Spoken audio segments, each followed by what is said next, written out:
हे निश्चित आहे. त्याकरता काही प्रयोग करावे लागतील, स्वतःला बदलावं लागेल आणि आतमध्ये बदलायला लागेल. बाहेरचं काहीच बदलायचं कारण नाहीये. आमचे गुरुजी नेहमी सांगतात, परमार्थामध्ये भगवंताची किंवा गुरुकृपा झाली की सृष्टी बदलत नाही, दृष्टी बदलते.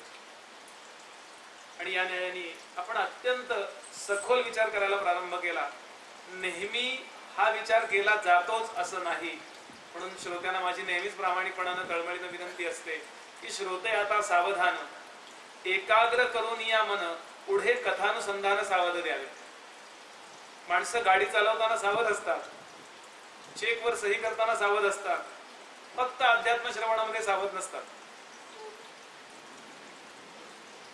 आणि ही सावधानता सगळ्या संतांनी सांगितली. 9व्या अध्यायाची सुरुवातच माऊलींनी अशी केली की परी अवधान एकले दिजे, मग सकल सुखासी पात्र होईजे, हे प्रतिज्ञोत्तर माझे उघड ऐका. आणि या न्यायानं आपण जो काही सखोल विचार करायला प्रारंभ केलाय त्यामध्ये आपण सगळेच सम्मिलित होऊया. मी बोलण्याने आणि आपण ऐकण्याने आपण याचा विचार नीट करूया. मनाची शांती म्हणजे शम असं वाटेवर पडलेलं नाहीये. त्याला एकूण 18 उपाय सांगितले आचार्य शंकराचार्यांनी. ते आपण पाहत होतो. ब्रह्मचर्य, अहिंसाच, दया भूतेषु, अवक्रता, विषयेषु अतिवैतृष्ण्यम, शौचम इथपर्यंत आपण आलो. ब्रह्मचर्य याचा अर्थ असा, एका विचारानं भारलेलं असावं आणि ते सोडून बाकी सगळीकडे सहजच दुर्लक्ष व्हावं. अहिंसाच, काया वाचा मनानं कुणालाही न दुखवणे, ही गोष्ट मनाच्या शांती करता आवश्यक आहे. दया भूतेषु, सर्व भूतमात्रांविषयी चित्तामध्ये विलक्षण दया असावी, त्याचा अभ्यास करावा.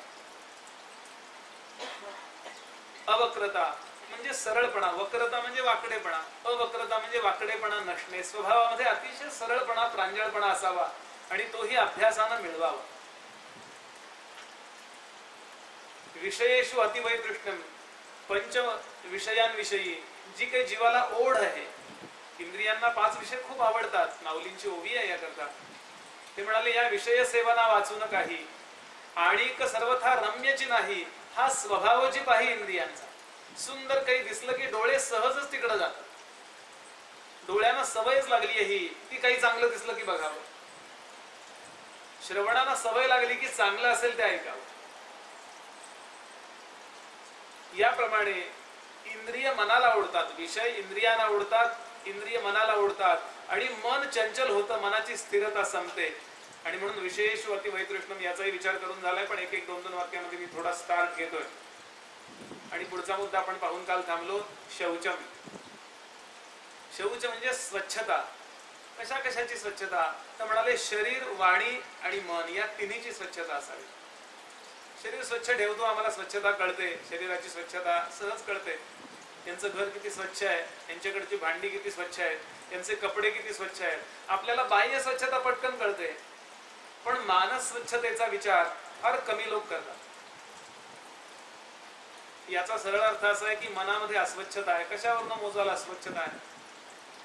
मन अस्वच्छ आहे, कशावरनं मोजाल? सगळं अनुकूल असताना सुद्धा माणसं म्हणतात कसं तरीच होतंय. सगळं व्यवस्थित आहे तरी जेव्हा कसं तरी होतं त्यावेळेला पक्क समजावं मनामध्ये खराबी आहे. आणि सगळं खराब आहे तरी मन शांत आहे, पक्क समजावं मन स्वच्छ आहे. कारण आत्म्याच्या सगळ्यात जवळ जर काय असेल तर बुद्धी, मन, अंतःकरण आहे. आणि म्हणून त्या आत्म्याला लगेच प्रतिबिंब दिसतं. मन कसं आहे हे लगेच दिसतं, सांगण्याचा भाव असा. आणि ही स्वच्छता अतिशय आवश्यक आहे. याकरता मी काल आपल्या समोर बोललोय, पण तरी 4 वाक्य बोलतो आणि पुढे जाऊया. अर्थतः शुचिही, कामतः शुचिही, स एव शुचिही. ज्याची अर्थ मिळवण्याची पद्धती अत्यंत पवित्र आहे, म्हणजे अपवित्र असा एकही रुपया ज्याच्या घरात येत नाही. आणि आलेलं जे धन आहे ते धन विषयांच्या उपभोगामध्ये धर्माच्या पद्धतीनं खर्च होतं. त्यानं प्रयत्न केला तरी त्याचं मन अस्वच्छ होऊ शकत नाही.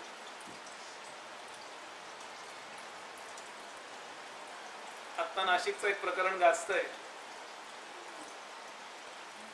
3 महिन्यात तिप्पट. त्यातल्या काही लोकांवर आत्महत्येची वेळ आली. किती मन अस्वच्छ असेल, मी दृष्टांत म्हणून आपल्या समोर सांगतोय, किती त्यांचं मन आता अस्वस्थ असेल. हातावर ज्यांचं पोट आहे अशा मोलकरणी, ज्यांनी 50,000 आयुष्यभराची कमाई लाखभर रुपये मिळवले आणि ते पैसे निघून गेले. मला कारण काय, कोण कारणीभूत आहे याच्याकडे जायचं नाहीये, पण 3 महिन्यामध्ये मी तिप्पट पैसे मिळवावेत ही इच्छाच आत्ता जी काही दुःख आहे याला कारणीभूत आहे की नाही सांगा. किती शंकराचार्य मनापासून बोलत असतील, म्हणजे किती त्यांचा मुद्दा करेक्ट असेल.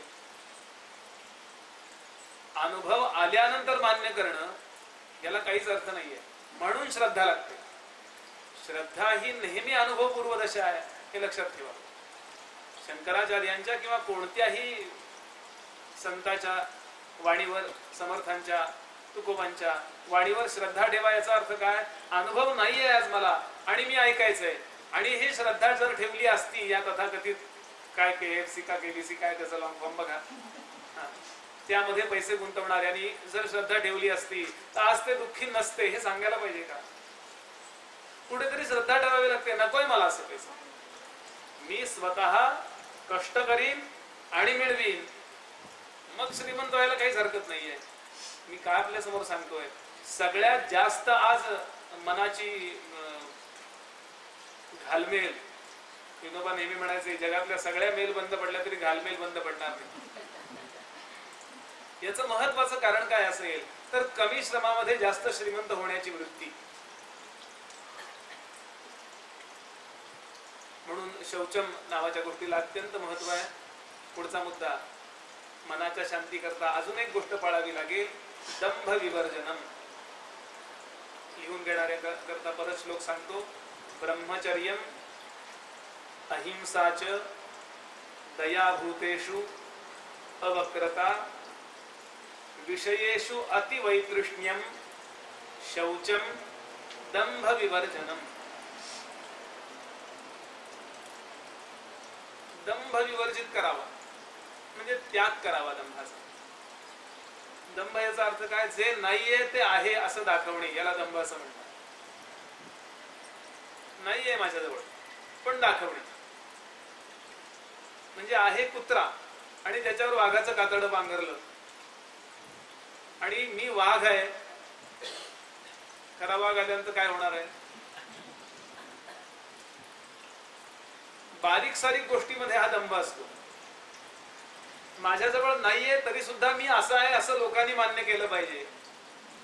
मी घरी पूजेला बसतो, उदाहरण सांगतो, आपलंच उदाहरण सांगावं नेहमी, म्हणजे ती नेहमी आपली सांगावी.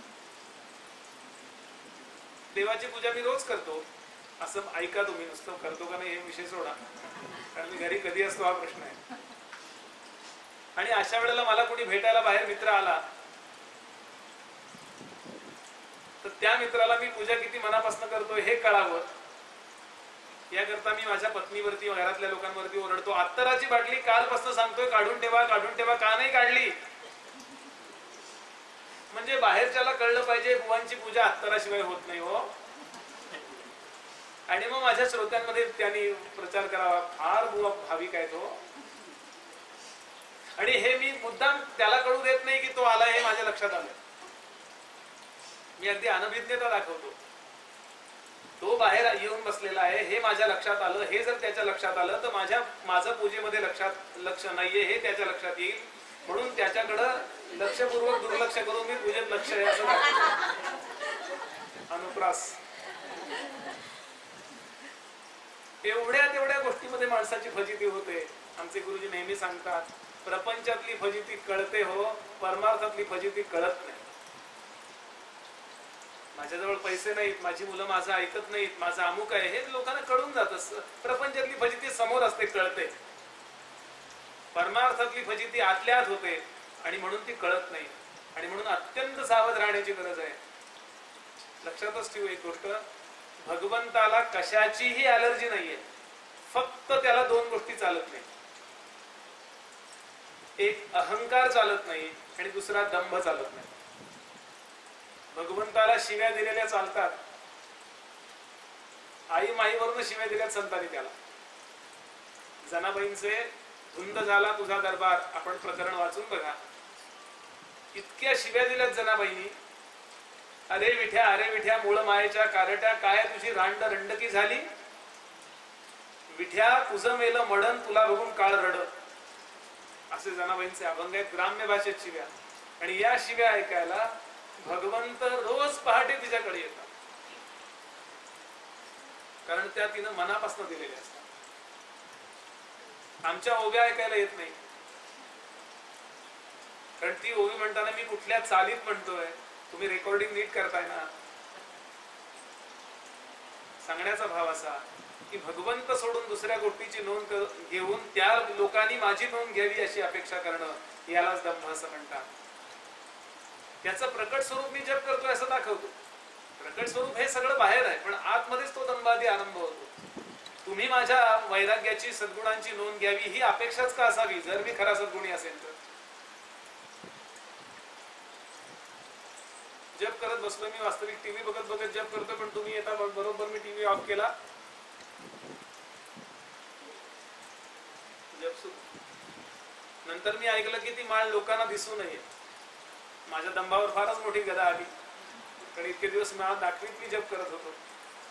मग उपरण्याखाली माळ घेतो मी, किंवा साडी खाली काय असेल बघा, पदराखाली, आणि तुम्हाला माळ दिसू नये असा मी जप करतो, हे तुम्हाला दिसलं पाहिजे याकरता असं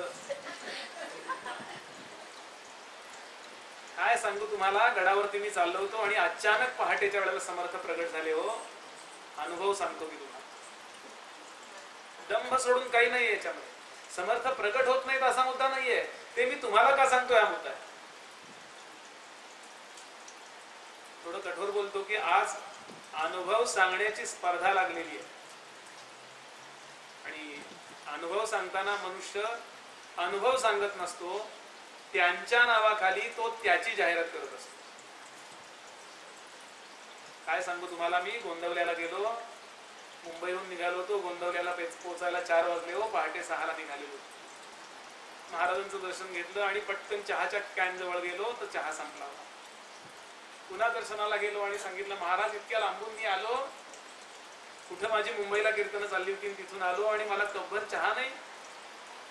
जाऊ दे, बाहेर टपरीवर जाऊन चहा घेतला. टपरीवाला म्हणाला, महाराजांनी दिले पैसे, जा तुम्ही.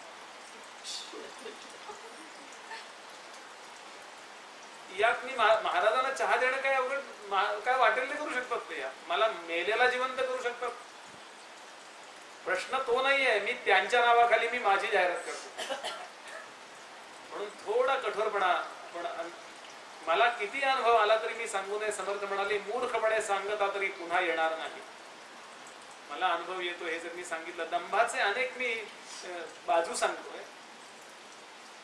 दंभाचा कणभर सुद्धा प्रवेश माझ्या चित्तामध्ये. बघा, आपण पापी लोकांचा उद्धार केल्याची अनेक उदाहरणं आहेत आपल्याकडे.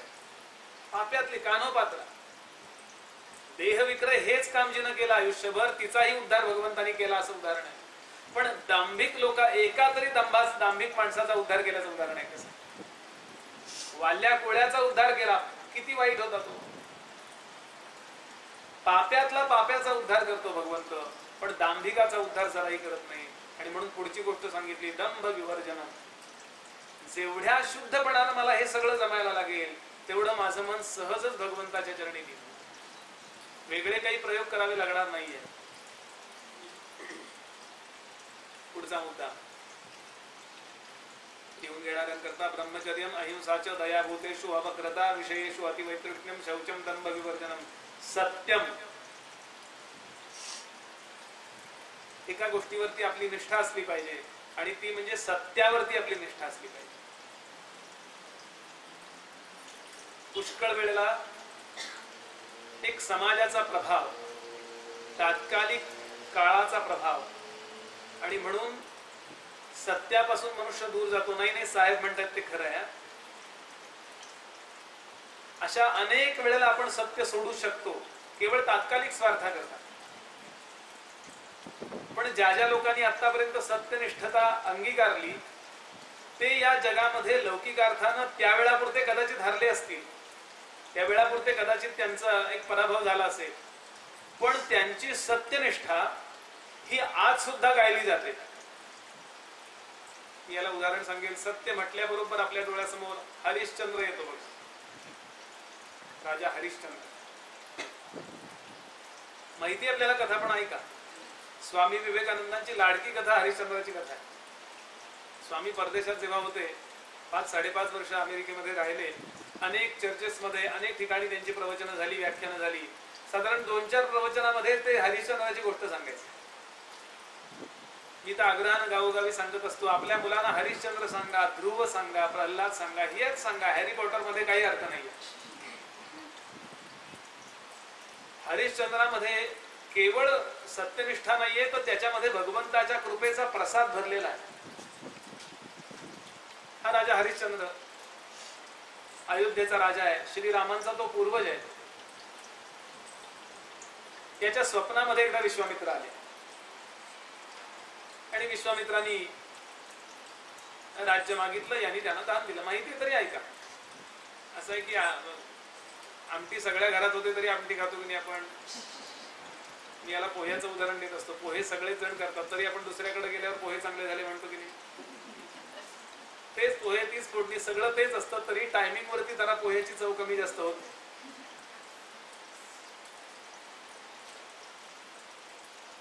सकाळ झाली आणि विश्वामित्र समोर. काय राजा, आठवतंय ना? राजा म्हणला, मी तुमची वाटच बघत होतो, संध्या करून आत्ताच बसलोय मी, स्नान संध्या आवरून. ही सनद, हे राज्याची सनद. ते म्हटले, चालता हो इथनं, आता तू इथला राजा नाहीयेस. निघालास कुठं? कधी दान नुसतं द्यायचं नसतं, दानावरती दक्षिणा ठेवायची असते. दान दक्षिणा म्हणतो ना, कुणालाही दान देताना नुसतं दान द्यायचं नाही, त्याच्यावर दक्षिणा. का? हे दान तू घेतलंस आणि मला तुझं पुण्य दिलंस, याबद्दल थँक्स म्हणून वरची दक्षिणा. म्हणून दान घेणाऱ्याला आपण नमस्कार करतो. लक्षात घ्या, भारतीय संस्कृती असं सांगते, दान देणारा मोठा नाहीये, दान घेणारा मोठा. कारण तो आपल्या पुण्याईची व्यवस्था करीत असतो. तुलसीदासांचं एक पत्र आहे, रहीम नावाच्या कवीला लिहिलेलं आहे. रहीम नावाचा एक कवी होऊन गेला, अतिशय श्रीमंत होता आणि तो खूप दानधर्म करायचा, अतिशय दानधर्म करायचा. पण दान देताना ज्याला तो दान द्यायचा त्याच्याकडे डोळ्याला डोळे नाही, असे खाली बघायचा, लाजायचा आणि दान द्यायचं, लाजून दान द्यायचं. तुलसीदास म्हणले, अरे रहीम ऐसा क्यों करते आप? वास्तविक दान दिले की आपणच, समजा मी ही अंगठी काढली तुम्हाला दिली, तुम्ही 2-4 दिवस पुढे प्रवचनाला मी अंगठीकडे बघतो, कशी आहे अंगठी? देणार नाही मी, सोडा. पण म्हणजे दान देणारा कुठेतरी स्वतःला मोठा समजतो आणि घेणाराही स्वतःला कुठेतरी कमी समजत असतो. ही मानसिकता बदलण्याकरता मी आपल्या समोर हे सांगतोय. त्या रहीमचं पत्र आहे, एक ओवी आहे त्याची, एक त्याचा दोहा आहे. तो म्हणला, मी का लाजतो माहितीये का? रहीम म्हणाले, मी एवढ्या करता लाजतो. तो रहीम लिहितो, देनहार कोई और है, देणारा कोणी वेगळाच आहे. जो माझ्याकडे आणून ठेवतो, मला देतो, भगवंत माझ्यापर्यंत पोहोचवतो, मी देतो त्याला. देनहार कोई और है, जो भेजत दिन रैन. दिवस रात्र मी श्रीमंत होतो. गोंदवल्याला जा आपण, ट्रकच्या ट्रक लागतात धान्याचे. महाराजांना विचारलं, महाराज कसं काय हो तुमच्या? नाही म्हणाले, रामाची कृपा आहे म्हणून ते सगळं चाललं. यांना माहिती असतं की आपण हे करत नाही आहोत, करता तो आहे. देनहार कोई और है, जो भेजत दिन रैन. लोक धर्म हम पर करे. लोकांना वाटतं मी दानशूर आहे, टाको नीचे नैन, म्हणून मी लाजतोय. आपण एखादं काम न करता जर आपल्याला सगळ्यांनी जर श्रेय दिलं, कुठलं नाही हो, असं करू की नाही आपण? म्हणजे करायला पाहिजे की नाही?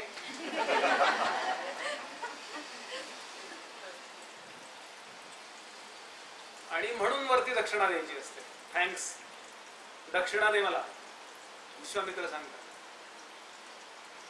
आता असं आहे की सगळं दिल्यानंतर त्यातलंच काढून नाही द्यायचं. माझ्याजवळ आता काहीच नाही म्हटलं, कारण सगळं देऊन टाकलंय.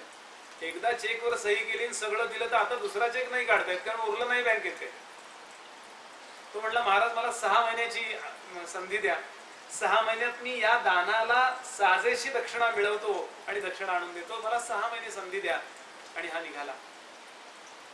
फार गोड कथा, रघुवंश प्रारंभ होतो या कथेने. म्हणजे यानंतर थोड्या वेळाने प्रारंभ होतो की कसे होते रामांचे पूर्वज. आणि हा जायला निघाला. पुढच्या बाजूला हरिश्चंद्र चाललाय. त्या काळामध्ये साधारणतः बरोबर चालायची पद्धत नव्हती. नवरा आणि बायको बरोबर नव्हते चालत, प्रेम नव्हतं त्या काळात. आता इतकं प्रेम की सारखं बदलतात त्यामुळे थोडं अंतर ठेवून आपल्याला मोठे लोक असतील वयस्कर त्यांना आठवेल, आपले आई वडील आठवा, बरोबर चालत नसत, थोडं अंतर ठेवून चालायचं पद्धत होती. ऐकून घ्या नुसतं आणि हो म्हणा, बस बाकी काही. थोड्या अंतरावरती चालतायत आणि या तिघांना तहान लागली. 3 जण चालत होते पुढे. हरिश्चंद्र चालला होता, पांढऱ्या रंगाचं धोतर, अंगावर उपरण, कारण राजवस्त्रांचा त्याग करावा लागला. पाठीमागनं ती राणी चालतीये साध्या वेशामध्ये आणि त्यांचा रोहित नावाचा मुलगा तो पाठीमागनं पळत येतोय, 7-8 वर्षाचा. तो मागणं धावत येतोय. असे 3 जण चालले. वाटेमध्ये ब्राह्मणानं पाणपोई घातली होती. ऊन मी म्हणताय, पायात चप्पल नाहीये, डोक्यावर शिरस्त्राण नाहीये आणि अशा स्थितीत खूप तहान लागली. आणि या नेमका तो जो ब्राह्मण पाणपोई माहिती आहे ना, पाणी द्यायची व्यवस्था, तिथे आला आणि असे हात केले त्याने. ब्राह्मण ओळखलं नाही, वेश वेगळा होता आणि ब्राह्मणाने न ओळखता असं पाणी दिलं, हातावरती द्यायला प्रारंभ करणार इतक्यात तो पाठीमागे सरकला. ब्राह्मण म्हणाला, का हो तुम्ही थकलेले दिसता, घ्या पाणी. तो म्हणाला, नको, माझ्या एकदम लक्षात आलं नाही, तहान खूप लागली होती, कडकडून मी हात पुढे केले खरे, पण मी क्षत्रिय आहे. जो क्षत्रिय आहे ना त्यांनी कधी हात असे करायचे नसतात, त्यांना नेहमी देत राहायचं असतं, त्यांनी आरक्षण नाही मागायचं. पाठीमाग सरकला तो. मी जाईन नदीवरती पाणी पिईन कुठेतरी. पाठीमागून राणी आली, वळणावरती होते. तिने विचारलं, माझे मालक आता इथून गेले, ते पाणी प्याले का? ब्राह्मणानं खरं ते सांगितलं. तो म्हणाला, ते असं म्हणाले. ती म्हणाली, बर, मला पण नको, माझे पती पाण्याशिवाय गेले आणि मी पाणी पिणं बरोबर नाही. ती पाठीमागनं तशी निघून गेली. ते पिल्लू बागरा धावत आलं. माझे आई बाबा पाणी प्याले, त्याला तर कडकडून तहान लागली आहे. माझे आई बाबा पाणी प्याले, तोपर्यंत त्यांनी असे हात केले होते आणि त्याला पाणी देत होता. घे बाळा, तू लहान आहेस, घे, पण आई बाबा पाणी प्याले का आधी सांगा. पाणी देण्याचा क्षण यानं सांगितलं नाही पाणी प्याले ते, याचं कारण ते म्हणाले क्षत्रियांनी कधी असे हात करायचे नसतात. शॉक बसावा असं पोरगं मागं सरकलं. काय कालिदासाने हा प्रसंग रंगवलाय. ते म्हणाले, ब्राह्मण त्याला सांगतो, अरे बाळा, तू लहान आहेस, तुला चालेल, धर्मशास्त्राप्रमाणे वागावं जास्तीत जास्त बरोबर आहे, पण तुला चालेल, घे. काय श्लोक ठेवलाय. तो पोरगा सांगतो, सिंहाचा बच्चा भूक लागल्यावर कधी गवत खातो काय? कसा तेजस्वीपणा आणि स्वाभिमान असावा याकरता ही कथा आवश्यक आहे का अनावश्यक आहे तुम्हीच बघा. आणि यानंतर हे 3 जण कुठं गेले तर वाराणसीला म्हणजे काशीला गेले. आणि काशीला गुलामांच्या बाजारामध्ये स्वतःला विकायला उभे होते. ऐकताना कथा कल्पनाच वाटतात. गुलामांच्या बाजारात स्वतःला विकायला उभे होते तिघही. त्या राजाला एका डोंबाने विकत घेतलं. मणिकर्णिका घाटावरती किंवा त्या शेजारी सगळे जे घाट आहेत तिथे अग्निकार्य करायला जेव्हा लोक येतात म्हणजे देह जाळायला येतात, त्या आपल्या हाताखाली असिस्टंट म्हणून म्हणजे लाकडं रचायला, तेच नंतर दूध सावडायला वगैरे मदत करणारा असिस्टंट म्हणून याला विकत घेतला. त्या एका डोंबानं विकत घेतला राजा हरिश्चंद्र. एका ब्राह्मणानं ओवळ्याचं पाणी भरायला त्या राणीला विकत घेतलं तारामतीला. आता तो रोहित रडायला लागला म्हणून त्याला येऊ दे म्हणे, तुमच्यातलंच याला जेवायला वाढायला लागेल. आणि दोघांची ताटातूट झाली. ते तिकडे गेले आणि हा रोज प्रेत जाळण्याचं काम करतो. लोक आले की त्यांच्याकडनं शुल्क वसूल करायचं. इथे प्रेत जाळायचं असेल तर ते डोंबाच्या मालकीचा तो भाग आहे, तर एवढं शुल्क तुम्ही द्यावं लागेल. ते शुल्क वसूल करायचं आणि ते चिता रचून द्यायची, काय त्याला मदत करायची त्या आलेल्या लोकांना सगळं. आणि त्याबद्दल तो डोंब त्याला पगार देतो. आणि तो पगार तो सांगतोय डोंबाला, तुमच्याकडेच ठेवा, एकदम मला 6 महिन्यांनी द्या, जी दक्षिणा होईल ती मला कुणाला तरी द्यायची. जे दान धर्म करतायत लोक तिथे अन्नावळी, तिथेच कुठेतरी तो खातोय, 2 पैसे वाचवायचे, मला विश्वामित्रांना दान द्यायचंय, विश्वामित्रांना दक्षिणा द्यायची, असं चाललंय. आणि या पद्धतीनं 6 महिने पूर्ण झाले. आणि 6 महिन्यानंतर एक गोष्ट घडली. पहाटेची वेळ होती. गोठ्याच्या बाहेरच्या बाजूला एका ठिकाणी या दोघांना झोपायची व्यवस्था केली होती. ती आई तारामती आणि रोहित. ही गोठा स्वच्छ करायला आली होती. आणि पहाटे 3:30-4 ला एक कृष्ण सर्प आला, काळ्या रंगाचा सर्प आला आणि त्या तो रोहितलाच चावला. फसफसून तोंडातून फेस आला आणि पोरगं मरून गेलं. आता त्याच्या अंगावरती काहीच नव्हतं, लंगोटीने एखादा कपडा असेल, आता प्रेत झाकायला पाहिजे ना. कालिदास वर्णन करतात प्रेत झाकायला कपडा नव्हता, तेव्हा तिनं आपली जी साडी होती ती अशा पद्धतीने फाडली की आपल्याही अब्रूचं रक्षण होईल आणि त्यालाही कपडा मिळेल. थोडी साडी जास्त असते ना, अशा पद्धतीनं दिवसभर कामं आटोपली. पण तुमचे प्रॉब्लेम तुमच्याकडे काम केलीच पाहिजे. भांडी घासली, काय जे असेल ती सगळी कामं केली. आणि संध्याकाळच्या वेळेला ते प्रेत घेऊन राणी तारामती घाटावरती आली. आता 6 महिन्यात त्या प्रेत संस्कार करून करून सगळा चेहरा काळवंडलेला, शरीर काळवंडलेलं, फक्त कमरेला लुंगी आहे, दाढी वाढली आहे त्या राजाची. अशा पद्धतीनं तिनं ओळखलं नाही लांबनं, पण राजाने ओळखलं, तारामतीला ओळखलं आणि लांबनच विचारलं, आपण कोण आहात, कशा करता आलेले आहात. तिनं डोळ्यात पाणी आणून एकच गोष्ट सांगितली, ही वेळ माझी चौकशी करण्याची नाहीये, तर मला मदत करण्याची. मी राजा हरिश्चंद्राची पत्नी तारामती, माझा हा मुलगा आज पहाटे सर्प चावून गेला आणि माझ्याजवळ पैसे नाहीयेत, याचं अवधूतही करायला माझ्याजवळ पैसे नाहीयेत. मी आणून देईन तुम्हाला, पण मला तुम्ही परवानगी द्या, किती वेळ प्रेत ठेवायचं.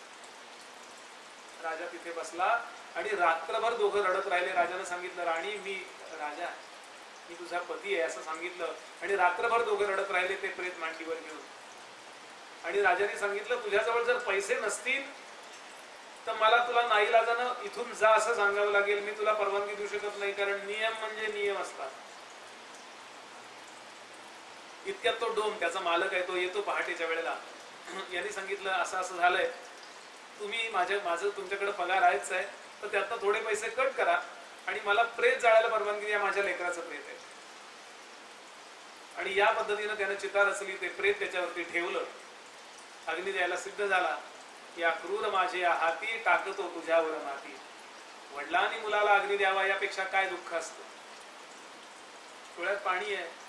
अशा स्थितीमध्ये सुद्धा सत्यनिष्ठा कशी सोडली नाही त्यानं. तो 3 प्रदक्षिणा घालतो त्या लेकराच्या प्रेताला, त्या चितेला. आणि इतक्यात इंद्र, वरुण, कुबेर, अग्नी असे 4 देव तिथे प्रगट झाले. तो काळ असा आहे की देव प्रगट होत असत.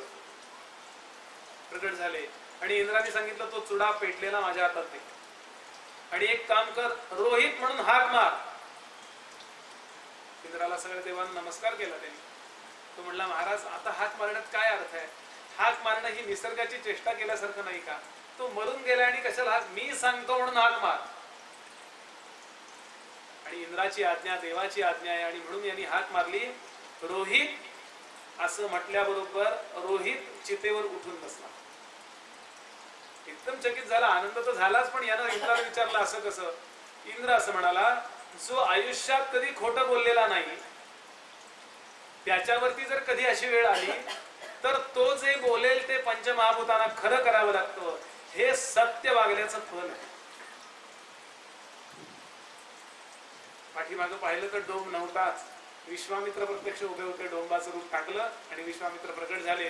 आणि विश्वामित्राने सांगितलं, राजा मला काय करायचं राज्य. अरे माझं राज्य होतं ते टाकून मी ब्रह्मर्षी झालो.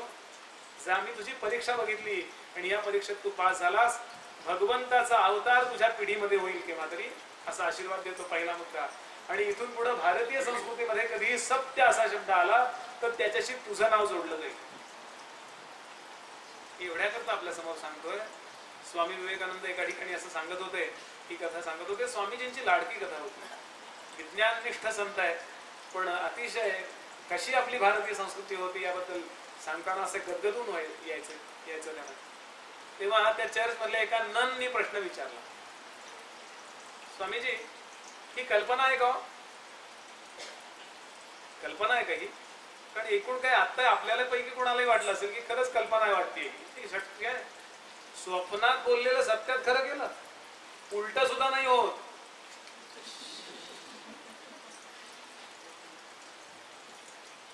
काय म्हणाले स्वामीजी, कसं पक्का असावं याकरता मी सांगतोय आपल्यासमोर पुढचं. स्वामीजी म्हणाले, असेल तुमच्या दृष्टीने ही कदाचित कल्पना असेल. आम्ही भारतीय लोक याला पूर्ण सत्य मानतो, पण तुमच्या परकीय दृष्टीने ही कदाचित कल्पना असेल. पण अशा कल्पना सुद्धा फक्त भारतीय ऋषींनाच सुचल्या. एवढ्या करता आपल्या समोर हे सगळं सांगतोय की किती सत्यनिष्ठा असावी. सत्याकरता तात्कालिक प्रतिष्ठेचं बलिदान द्यावं लागतं, संपत्तीचं बलिदान द्यावं लागतं. सत्यानं वागायचं असेल तर आपल्या चांगुलपणाचं बलिदान द्यावं लागतं. स्वच्छ सांगायचं एखाद्याला, तुमचं असं आहे असं सांगायला कसं, डॉक्टरनी सत्य बोलायचं का खोटं नाही, तुम्हाला काही झालेलं नाही, तुम्ही काही गोळी घेऊ नका असं सांगायचं झालं असेल, काय करायला पाहिजे? आपल्याला बरं वाटेल याची व्यवस्था त्यांनी करायची मनाला, का ज्या करता आपण त्यांच्याकडे गेलोय त्या मेडिसिन बरोबर घेऊन आपल्याला देह बरा करायचा हे त्यांचं कर्तव्य आहे. त्यांनी खरं सांगायला पाहिजे की नाही.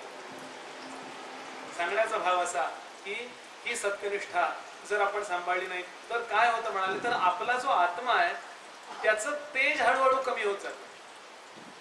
आपल्या आतमध्ये जी काही व्यवस्था आहे, सेल्फ कॉन्शियस अवेअरफुल बिईंग आहोत ना आपण, स्वतःची पण नोंद घेतो, जगाची पण नोंद घेतो आणि आपण जगतो. तो जो आतला आत्मा आहे, तो जो आतला भगवंत आहे, आपण खोट्याची बाजू घेऊन किंवा खोटं वागून आपण आतला तो खरा मी त्याचं तेज कमी करतो, त्याचा गौरव बिघडवतो. म्हणून बघा, खरं वागणारी आणि खरं बोलणारी माणसं आपल्याला तडफदार दिसतात, तेजस्वी दिसतात. आणि हा तेजस्वीपणा आम्ही जोपासला पाहिजे. थोडा तरतम भावानी करायला पाहिजे. एखादा मनुष्य काळा आहे अगदी तोंडावरून तुम्ही काळे आहेत असं म्हटलं म्हणजे सत्य नव्हे, याची काही गरज नाहीये. थोडं तरतम भावाने ही सत्यनिष्ठा सांभाळणं हा कर्तव्याचा भाग आहे. सत्यम पुढचा श्लोक आहे, 3 श्लोक आहे त्यातला पुढचा श्लोक सत्यम. पुढं निर्ममता. बोरिंग होते का जरा? काल परवापेक्षा जरा आज मी थोडासा, आणि आली झोप तर येऊ द्या जरा, किंवा तरी शांतही झोपावं घेऊ. निर्ममता, चित्ताची शांती बिघडवणारी पुढची जर गोष्ट कुठली असेल तर ममता. ममता म्हणजे मम, माझं. निर्ममता जर सांभाळायला लागलो, एका दिवसात होणारी गोष्ट नाहीये, पण जेवढ्या प्रमाणात ती ममता कमी होत जाते, म्हणजे निर्ममता बांधली जाते, तेवढ्या प्रमाणात चित्ताची अशांती दूर होते.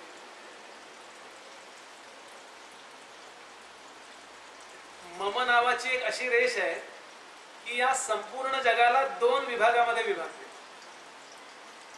त्या भिंतीवर जर, या आरशावर जर मी एक रेष काढली खडूनी, आपल्याला वाटेल काहीच नाही झालं. काही नाही झालं असं नाही, लगेच त्याचे 2 पृष्ठभाग झाले. एक रेष ओढल्याबरोबर, भिंतीवर एक रेष ओढल्याबरोबर 2 भाग जसे त्या भिंतीचे होतात, तशी मम नावाची गोष्ट केल्याबरोबर जे मम नाही ते लगेच दूर जातं. अनुकूलता आणि प्रतिकूलता असे 2 भाग होतात. आणि दुःखाला प्रारंभ तिथं होतो. आमच्या गुरुजींनी उदाहरण दिलं, ते म्हणाले 2 स्त्रिया आहेत. आता स्त्रिया म्हणून त्या सारख्या आहेत, काही विशेष नाही त्यांच्यामध्ये फरक. त्या कुणाच्या तरी माता पण आहेत, म्हणजे आया म्हणून सुद्धा त्या ओके आहेत. पण एकीला मुलगी आहे आणि एकीला मुलगा आहे. त्या दोघांचं लग्न झालं की मुलीच्या दृष्टीनं ही मम, ही माझी आई आहे आणि ही माझी, म्हणजे लगेच 2 झालं बघा. 2 स्त्रिया म्हणून कॉमन होत्या, आया म्हणून सुद्धा कॉमन होत्या. पण एवढं फक्त, ही माझी सासू आहे आणि ही माझी आई आहे. अनुकूलता आणि प्रतिकूलता, आणि प्रतिकूलता सगळं सासूबाईंच्या ह्याच्यात गेलं. अनुकूल, तू म्हणाल असं नाही हो, खूप करतात आमच्या सुना. बरोबर आहे ना, इतकं सगळं करून सुद्धा त्या अटॅच कोणाशी आहे? काहीही न करता, आईचं काही न करता ती जास्त खुश आहे की नाही आईशी? आणि सासूबाईंचं इतकं करते, इतकं ज्या अर्थी करावं लागतं त्या अर्थी प्रतिकूलता अनुकूलतेत बदलण्याच्या खटपटीत ती आहे. मला उदाहरण द्यायचं, लक्षात घ्या. सासू सून हा विषय नाही सांगायचा. परवा गमतीने एकाने सांगितलं, सून म्हणजे सूचना नको, सून शॉर्ट फॉर्म आहेत ना हल्ली. सू म्हणजे सारख्या सूचना म्हणाल्या, आणि सासरा म्हणजे साऱ्यांना सांभाळून राहणारा.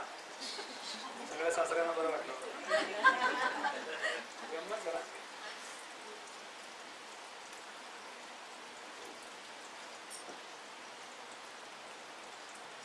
भागवत कथा पण अनेकदा ऐकली आहे. भागवताचा प्रारंभ होतो ना, तो महात्म्याने होतो. भागवत महात्म्य गोष्टी सांगतो मी जरा, फार अवघड तत्वज्ञान नको. त्यामध्ये एक ब्राह्मण आहे, त्याचं नाव आहे आत्मदेव.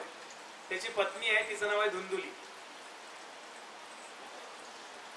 आता त्याला मुलबाळ होत नाही म्हणून दुःखी आहे. त्यातल्या त्यात तो आत्मदेव अत्यंत दुःखी आहे. म्हणून तो जंगलात गेला आणि जंगलात त्याला एक साधू भेटला. त्या साधूकडे हट्ट करून त्याच्याकडनं त्याने फळ मिळवलं. हे फळ जर तू तुझ्या पत्नीला खायला दिलं आणि तिनं खाल्लं तर तिला चांगला मुलगा होईल. ते न पुत्र अति निर्मला, अत्यंत निर्मळ पुत्र होईल ते तुझ्या पत्नीला खायला. नाईलाजानं त्याने ते फळ दिलं आणि घरी आणून यानं आपल्या बायकोला दिलं. आता हिनं सरळ खाऊन टाकावं की नाही? हिनं ते दुपारी 1:30 वाजता भिशीला म्हणजे संसदेमध्ये बायका ज्या यायच्या त्यांच्या समोर मांडलं. आता तिचं भलं न बघवणाऱ्या ज्या होत्या त्या म्हणले, अगं बाई, अशी फळं खाऊन जर पुत्र होत असते तर कशाला? तुकोबांचा अभंग आहे, जरी नवसे होये पुत्र प्राप्ती तरी कासया करणे लागे पती. फळते टाकून ते काहीतरी ते मंत्रबिंत्र असतो त्यात. आणि हिला आपल्या पतीपेक्षा त्या सगळ्या जणींचं म्हणणं जवळचं वाटलं म्हणून तिनं आपल्या घरातल्या गाईला ते खाऊ घातलं. अशी कथा आहे, ऐका. म्हणजे त्याचा तपशील मला नाही ठेवायचा, ममता या विषयाकरता मी बोलतोय.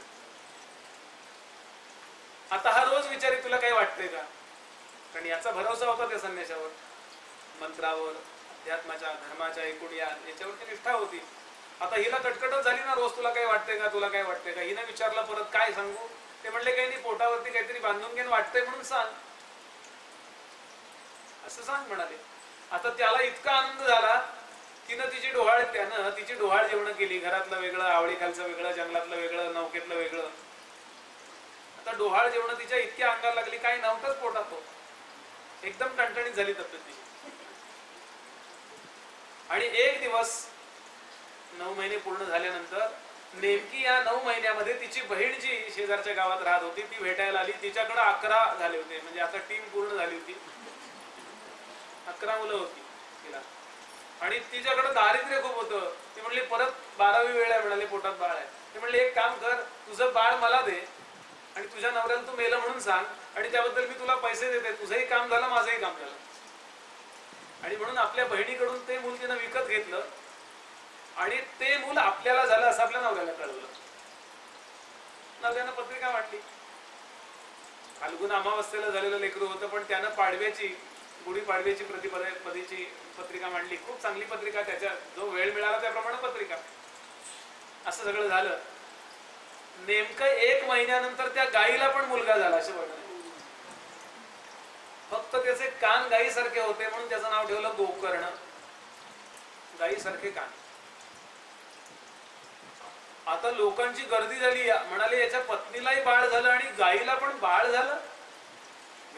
चमत्कार आहे हा, अत्यंत सज्जन आहे. निश्चित याच्यावरती काहीतरी देवाची कृपा आहे. आता ही 2 लेकरं लहानाची मोठी होऊ लागली, बरोबरीनं मोठी झाली. हा गोकर्ण जेव्हा शिकायला समोर बसत असे तेव्हा आपल्या गुरुच्या तोंडातून, आपल्या वडिलांच्या किंवा गुरुच्या तोंडातून तो मंत्र असा ओढून घेतोय का काय वाटत असे. इतका चांगला, म्हणजे ज्याला आपण टिप कागद म्हणतो, इतका मनापासून शिकत असे. आणि धुंदुकारी महाखला गोकर्णो पंडितो ज्ञानी धुंदुकारी महाखला असं वेदव्यासाने वर्णन केलंय. धुंदुकारी शिकायला थांबलाच नाही, संध्या वगैरे काही नाही. तो कुत्र्याचं भाजलेलं मांस त्याच्या आवडीचा विषय होता, ते तो आवडीनं खायचा. आणि अशा पद्धतीनं दोघेही मोठे झाले. आपल्या गावातलं शिक्षण त्यानं पूर्ण केलं आणि पुढच्या शिक्षणाकरता तो गोकर्ण, जसं आपण परदेशात जातो त्या काळात काशीला जायची पद्धत होती, काशीला शिकायला गेला. हा आता काय करायला लागला, मोठा झाला. लहानपणी मुलांना विहिरीत ढकललं, मारामारी केली, अशा तक्रारी. आता मुलींच्या तक्रारी यायला लागल्या. तरुण झाला आणि वारांगणांकडे जायला लागला, मद्यप्राशन करायला लागला, वाटेल कसा वागायला लागला, चोरीमारी करायला लागला. वडिलांना अत्यंत दुःख झालं, अतिशय दुःख झालं. आणि त्या दुःखाचा परिणाम म्हणून त्यांना असं वाटायचं आत्महत्या करूया. नसता झाला तर बरं झालं असतं. साधूचा प्रसाद हा, त्यांनी त्या दिवशी फळ दिलं, त्यांनी हा मुलगा झाला काय हे असं त्याला रोज वाटायचं. आणि इथे गोकर्ण सुट्टीला आपल्या घरी केव्हा तरी आला होता. आई कपडे धुवायला नदीवर गेलीये धुंदुली. तो मुलगा अजून काल गेलेला, तो अजून आलेला नाहीये सांस्कृतिक कार्यक्रम आटोपून. आणि दोघंच आहेत घरात, वडील आणि मुलगा. या गोकर्णाच्या पायावर त्या 70-80 वर्षाच्या म्हाताऱ्यानं चक्क डोकं ठेवलं आणि तडफडीनं प्रश्न विचारला, बाळा, धुंदुकारी असं वागतो रे, मद्यप्राशन करतो, मांस भक्षण करतो, स्नान संध्याकाळी करत नाही, अत्यंत वाईट वागतो. जेवढं म्हणून वाईट वागायचं असतं ते सगळंच्या सगळं तो वागलेला आहे. मी काय करू, मी अत्यंत दुःखी आहे. फार सुंदर श्लोक आहे. मला पुढची कथा सांगायची नाही, एवढीच एक कथा सांगायची. फार सुंदर. गोकर्ण आपल्या वडिलांशी बोलताना म्हणतो, बाबा तुम्ही मला विचारताय इतके दिवस तुम्ही प्रवचन करायचा, कारण तो वैदिकही होता आणि प्रवचनकारही होता, त्यामध्येच त्याचं उत्तर होतं की आत्मदेव सांगतो इतके दिवस मी प्रवचन करायचो, पण मी व्यवसाय म्हणून प्रवचन करायचो, मला पटलंय म्हणून नव्हतो करत. जोपर्यंत मनुष्याच्या जवळ कुठला तरी कैफ असतो तोपर्यंत त्याला बुद्धीच्या पातळीवरती माहिती होतं, पण ते हृदयाच्या पातळीवर पटत नाही. सगळं चांगलं चाललंय, नाही पटत. कदाचित बरोबर आहे, तुला सांगतात ते बरोबर आहे, काय खरं आहे, पण त्याचा आपल्यावरती जो परिणाम व्हायला पाहिजे तो जेव्हा होत नाही, तेव्हा फक्त समजावं आम्हाला कुठली तरी कैफ आहे. त्या कैफाचा परिणाम गोंदवलेकर महाराजांचं वाक्यच आहे. ते म्हणाले, श्रीमंती वाईट नसते, पण श्रीमंतीने येणारी ऊब मात्र वाईट असते. गोकर्ण सांगतो, बाबा तुमचा मुलगा दारू पितो, तुमचा मुलगा वारांगणेकडे जातो, मद्यप्राशन, त्यानंतर मांसभक्षण, खून मारामाऱ्या करतो, हे तुमचं दुःख नाही आहे. ते म्हणाले, अरे हेच तर दुःख आहे. नाही बाबा, हे तुमचं दुःख नाहीये. तुमचा मुलगा हे हे हे करतो, हे तुमचं दुःख नाहीये. अरे म्हणाले, हे दुःख आहे, तू असं कसं म्हणतोयस? नाही बाबा, नीट ऐका, हे तुमचं दुःख नाहीये की तुमचा मुलगा हे करतो, मग हे सगळं करणारा मुलगा तुमचा आहे, हे तुमचं दुःख आहे. श्लोक असा आहे, देहे स्थि मांस रुधिरे अभिमतीम त्यजत्वम. तुमचा मुलगा म्हणजे काय म्हणताय तुम्ही? मुलगा म्हणजे काय? या शरीरापासून निर्माण झालेलं ते शरीर, याला मुलगा म्हणताय? तुम्ही मला सांगा, तुमचं शरीर तरी तुमचं आहे का? ते पंचमहाभूतांचं आहे ना. समर्थ म्हणाले, तुझं नव्हे शरीर, तेथे इतरांचा कोण विचार, आता एक भगवंत साचार धरी भावार्थ बळे. तुमचं शरीरच जर तुमचं नाहीये, तर तुमच्या शरीरापासून निर्माण झालेलं ते शरीर तरी तुमचं कसं असेल? बाबा, तो पलीकडच्या गल्लीतला अमक्या अमक्याचा मुलगा हे सगळं करतो, हे तुम्हाला कळलं तर तुम्हाला दुःख होईल का? ते म्हणाले, नाही. का नाही होणार? कारण तो माझा नाहीये. म्हणून ममता हेच तुमचं दुःख आहे. म्हणून तुम्ही ममता फक्त काढून घ्या की दुःख संपलं. एकदम हलका झाला होतो, एकदम शांत. पण गोकर्णानं हे सांगितलं, निघून गेला. आणि त्याच रात्री एक गोष्ट घडली. धुंदुकारी असाच गेलाय तिकडे, घरात कोणीच नाही आहे, नवरा बायको दोघच आहेत. धुंदुली आणि तो आत्मदेव दोघ जण बसले. धुंदुली म्हणाली, नाथ, मला तुम्हाला एक गोष्ट सांगायची इच्छा आहे. ते म्हणाले, सांग ना. नाही, माझ्यावर रागावणार नाही ना तुम्ही? खरंच नाही रागवणार. नाही, मला तुम्ही शिक्षा नाही ना करणार? ते म्हणाले, खरंच नाही शिक्षा. बोल ना काय. हा धुंदुकारी आपला मुलगा नाहीये, तो माझ्या बहिणीचा. मी तुम्ही दिलेलं फळ गाईला घालून टाकलं आणि तुम्ही मला रोज विचारायचात म्हणून मी खोटं बोलले तुमच्याशी. पण आज तुम्हाला मी मान्य करते, तुमच्यासमोर मी चूक मान्य करते की असं असं झालं. तुमच्या धाकाने मी ते लेकरू दुसरीकडून घेतलं, माझ्या बहिणीकडून घेतलं, पण तो आपला नाहीये. आत्मदेवाच्या डोळ्यातनं पाणी वाहू लागलं. आत्मदेव विचार करतो, माझ्या मुलाने सांगितलं तो सिद्धांत सांगितला आणि हिनं सांगितलं तो तपशील सांगितला. एक गोष्ट लक्षातच ठेवायची, सिद्धांत कळण्याकरता ज्याला तपशिलाची गरज लागते तो लहान बाळासारखा आहे. 4 आणि 4 8 हे कळायला ज्याला बटाटे किंवा सफरचंदाची गरज लागते किंवा मण्यांची गरज लागते तो लहान बाळासारखा आहे. हवेतच ज्याला 400 गुणिले 400 किंवा 400 अधिक 400 हे करता आलं तो मोठा झालेला आहे. या जगातली सगळीच्या सगळी शरीरं आणि शरीराला अनुषंगिक असणाऱ्या सगळ्या वस्तू, गेह इत्यादी, या माझ्या नाही आहेत, त्या आपल्याला काही काळापुरत्या मिळालेल्या आहेत. देहासकट सगळ्या गोष्टी. देह जर इतक्या जवळ आहे त्याची ही अवस्था असेल तर उशीची काय अवस्था आहे, घड्याळाची काय अवस्था आहे, भोवतीच्या लोकांची काय अवस्था आहे. या विचारावरती जर स्थिर होता आलं तर जीवनातली बरीचशी अशांती लवकर दूर होते. आणि हे कळून सुद्धा पुन्हा कर्तव्य उत्तम करायचं. म्हणजे काय सौष्ठव आहे, काय गोडवा आहे की हे सगळं कळलं की हे माझे वडील नाहीत, ही माझी आई नाही, हा माझा मुलगा नाही, तरी सुद्धा. आणि जेव्हा ममता काढली जाते ना तेव्हा कौशल्य वापरलं जातं. दृष्टांत बघा, एखादा डॉक्टर आहे, डॉक्टर पोट फाडतो, ऑपरेशन करतो, उत्तमात उत्तम ऑपरेशन करतो, सगळ्या पेशंटचं चांगलंच ऑपरेशन करतो, पण त्याच्या लेकराचं पोट फाडताना त्याचा हात का कापतोय? बाकीचे पेशंट मारावेत असं वाटतं का त्याला? असं काही आहे का? बाकीचे पेशंट काय वाटवले असं नाही, तो त्याचं रेप्युटेशन खराब होतो, जीव लावून तो कापाकापी करतो. मग ते त्याचं कौशल्य आपल्या मुलाच्या बद्दल जास्तपणाला लागायला पाहिजे की नाही? पण असं न होण्याचं कारण काय असेल तर ममता. मग हे डॉक्टर करता कशाला, माझ्या करता पण. म्हणून परत हा विषय अभ्यासाचाच आहे.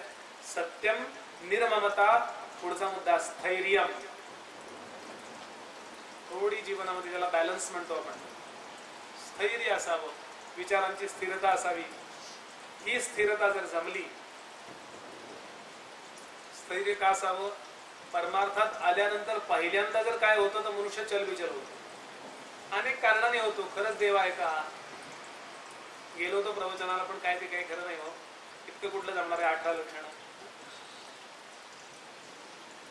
आपल्या कोट्यावधी रुपयाचा व्यवहार सांभाळायला जमतो, या 18 गोष्टी लक्षात ठेवायला जमत नाहीत काय? मनुष्याची मानसिकता आहे बरं का. अगदी गरज पडली तरच हे करायचं. आणि याकरता उदाहरण दिलं की तहान लागल्यानंतर विहीर खणणं हे जसं वाईट म्हणजे नाहीच जमणार आहे. म्हणजे विहीर खणता खणताच संपेल सगळं. तसं गरज पडेल त्यावेळेला या तत्वज्ञानाचा उपयोग आहे. म्हणून आयुष्यभर श्रवण करून ठेवावं, याचा उपयोग यथाकाली होतो. दुसरा मुद्दा, परमार्थात तुम्ही आल्यानंतर अनेक लोक अनेक पद्धतीनं बोलायला लागतात, त्याचाही एक परिणाम होतो. माहिती, प्रवचनाला चालले, करून करून भागले. तुकोबांचा अभंग आहे याच्याकरता. तुकोबा म्हणाले, तीर्थ करू जाता म्हणती कावळा, न करिता त्याला हासताती. स्थैर्यमची का गरज आहे? परमार्थ मार्गामध्ये आल्यानंतर स्थैर्यमची का गरज आहे की मी हे करणारच. रुझवेल्ट नावाचा एक हे होऊन गेला फिलॉसॉफर, तो रुझवेल्ट नेहमी म्हणत असे, सध्याचा काळ असा आहे म्हणाला की वाईट मार्गावरती जे आहेत ना ते सो कॉन्फिडंट आहे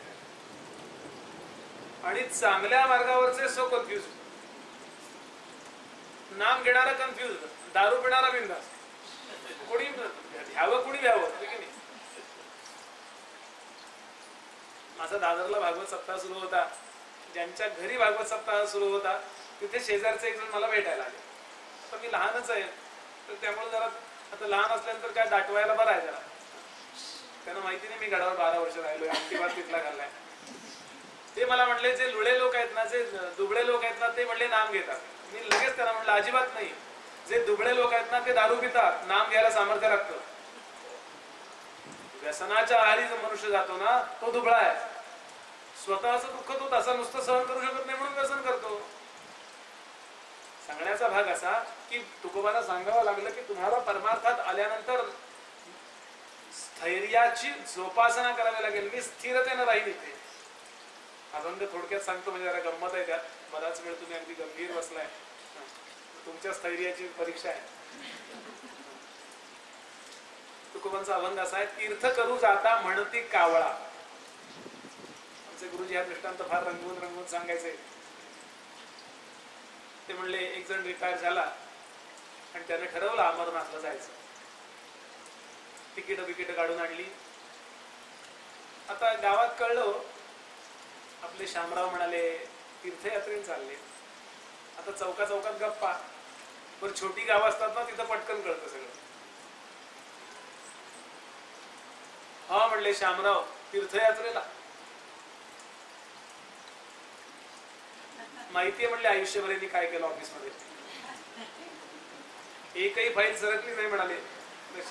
काय तीर्थयात्रा करून उपयोग आहे? करून करून आणि आता देवपूजेला लागले. आता हे शामरावच्या कानावर गेलं, लोक माझ्याबद्दल असं बोलायला लागले. ते म्हणले नकोच ती तीर्थयात्रा, तिकीट कॅन्सल केलं. स्थैर्यमची का गरज आहे याकरता सांगतो. तिकीट कॅन्सल केलं, हेही कानावर गेलं लोकांच्या. ते म्हणले तरी आम्हाला वाटलंच होतं. न करिता त्याला हसत आती.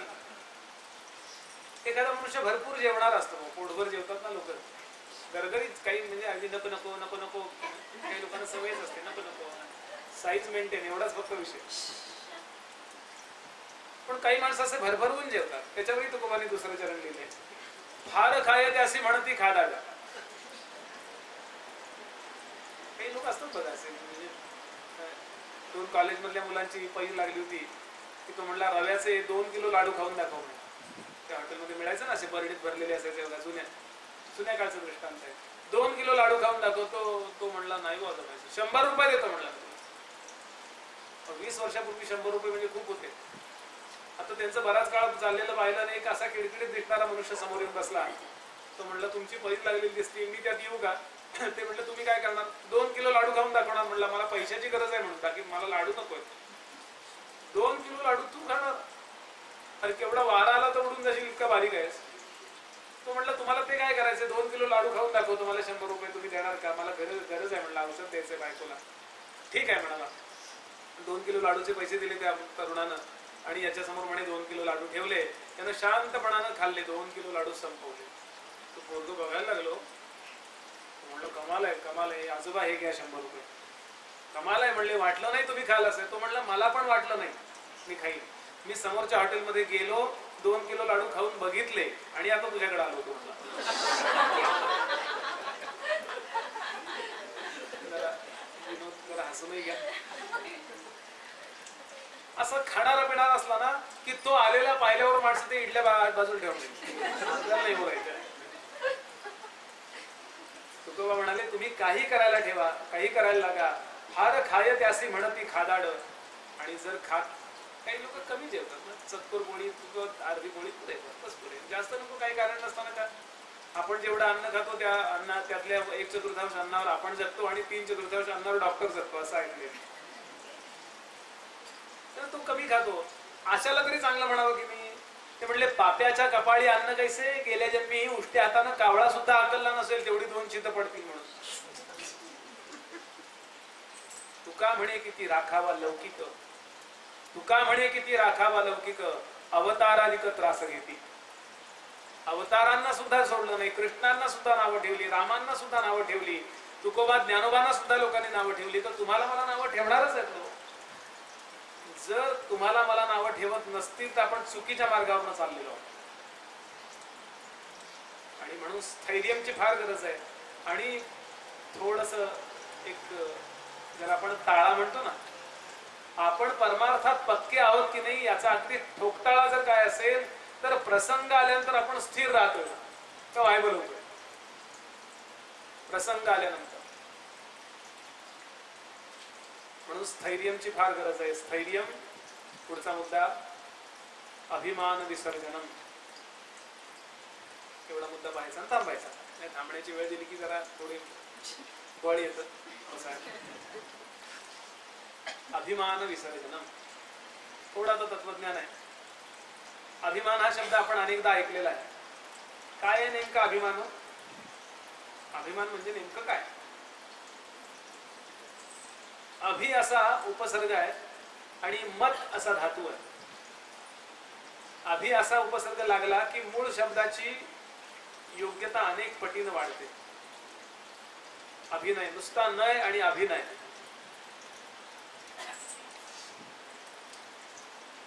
अभिचार, त्याला वी शब्द लागला की त्या आचाराचा अजून अर्थ वेगळा होतो. व्यभिचार, वी अधिक अभि अधिक चार, चर धातू आहे.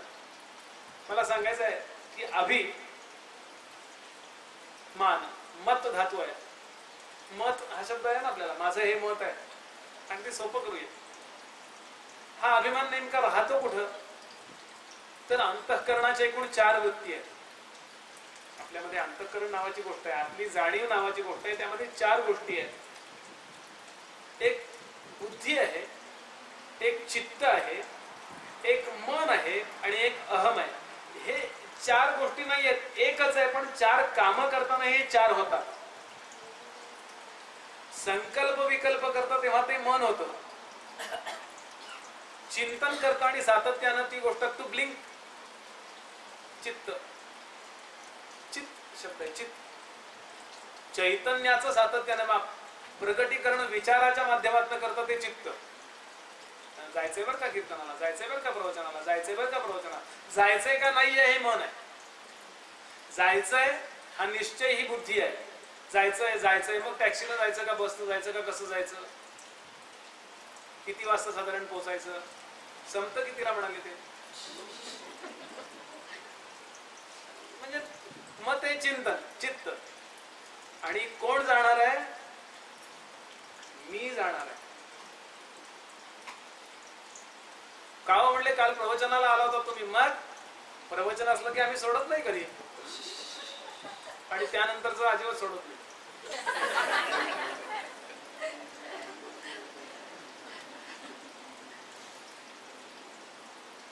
मी हे करणार आहे किंवा मी हे केलेलं आहे असं जे मत धारण करतो तो अहंकार. लक्षात घ्या पुन्हा, संकल्प विकल्प हे मनाचं कार्य आहे, निश्चय हे बुद्धीचं कार्य आहे, चिंतन करणं हे चित्ताचं कार्य आहे, आणि मी हे केलं किंवा मी हे करणार आहे असा अभिमान धारण करणं हे अहंकाराचं कार्य आहे. अहंकार जी वृत्ती धारण करतो त्याला अभिमान असं म्हणतात. आणि अभिमान विसर्जनम हा शांतीचा मार्ग सांगितलाय मनाचा. मी देह आहे असं मत आहे आमचं. अभिमान धारण केला देहाचा, माझा देह. तुम्हाला काय वाटलं, 100 वेळा मी आरशात का बघतो प्रवचन करताना सुद्धा, अशी सोय इतरत्र नसते. मी ना एक पाठी आहे, इथे मी बुद्धी आहे, बुद्धीचा अभिमान धारण केला. मला एकदा सांगितलं ना की लक्षात राहतं, हा बुद्धीचा अभिमान आहे. मी अमक्या जातीचा आहे, हा देहाचा भाव आहे. देहाबद्दलचा अभिमान, देहाला जात आहे. तुम्हाला प्रत्यक्षात आपल्याला काय जात आहे, आपण म्हणून गाढ झोप लागल्यानंतर आपण कुठल्या जातीचे असतो, म्हणजे झोप लागल्यानंतर मला झोप लागली आहे असं वाक्य शक्य आहे का? जी वाक्य बोलणं शक्य नाही त्यातलं हे वाक्य आहे, मला झोप लागली आहे, हे वाक्य बोलणं शक्य आहे का? कुठल्या जातीचे आहोत? एक अष्टावक्र नावाचे महामुनी होऊन गेले. अष्टावक्र फार छान कथा आहे. याज्ञवल्क्यांकडे त्यांचे वडील त्या मंत्रिमंडळात होते, ऋषी. आई म्हणाली वडिलांना बोलवून आण, आपल्याकडे पूजा आहे त्याची तयारी करायची, झालं असेल तर बोलवून आण. हा अष्टावक्र जो होता ना तो 8 ठिकाणी वाकडा होता.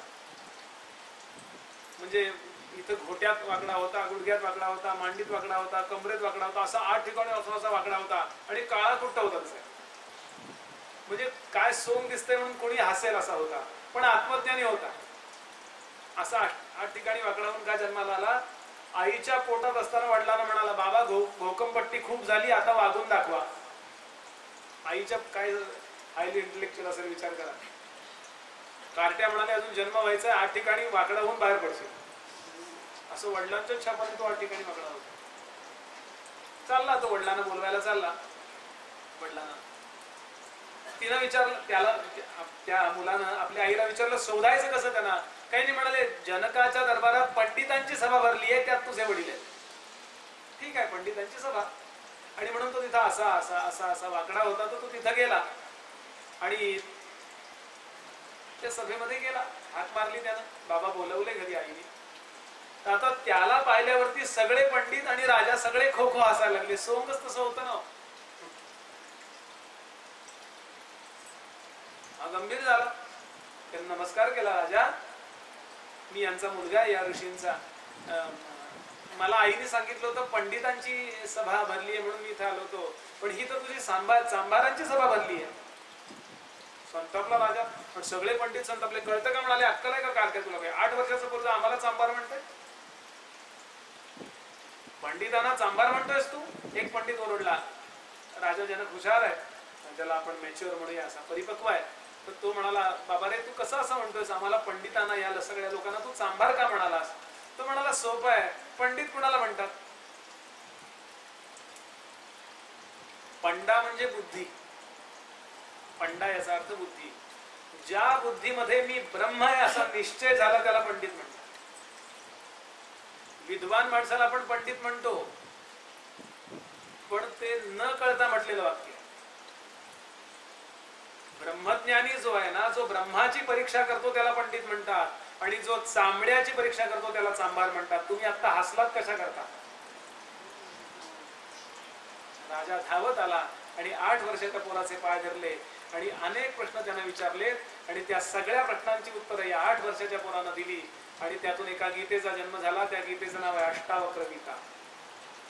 भगवान गोपालकृष्णांनी जी गीता सांगितली त्या गीतेच्या हजारो वर्ष आधीची ही गीता आहे. गोपालकृष्ण या गीतेला गुरुस्थानी मानतात.